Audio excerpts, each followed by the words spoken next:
I'd like to take this time to address the council and members of the public. I'm very pleased to say that we've reached a deal and ratified the collective agreement with our union employees in the IBEW.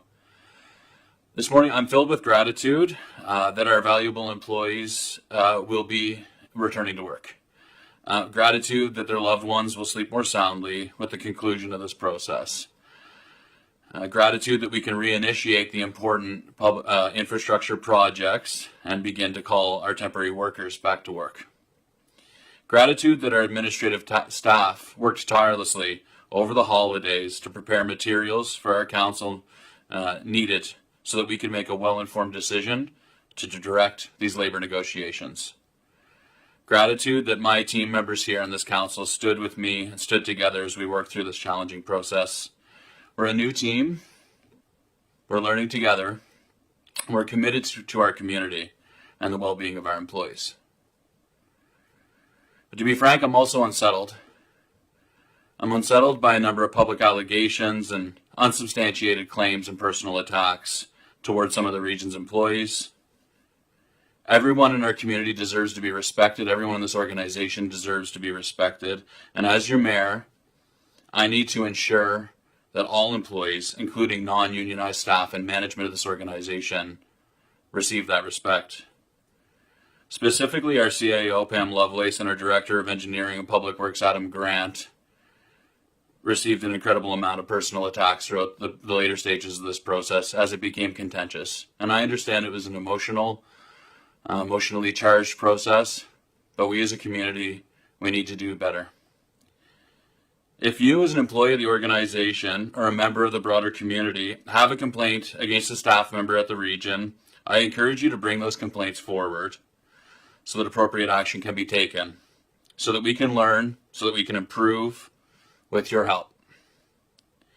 I do appreciate that those channels have not always worked well in this organization. I brought legitimate concerns to this organization in the past that fell on deaf ears. But I know that this council, we are committed to ensuring that this organization is responsive to our community and that all of our staff feel safe and well supported in their work environment now and into the future.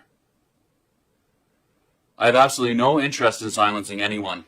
Public participation in the democratic process is a human right. It's a civil liberty that I hold sacred. But I won't stand in silence as any employee of this organization, including my fellow councillors, are harassed, attacked, or bullied. Our council has directed our CAO to identify and secure suitable resources and expertise to help facilitate this transition back to work after the conclusion of what became a very contentious dispute, regrettably so, and to begin the healing process to address that wound. More than the end of something, this morning feels to me more like the beginning.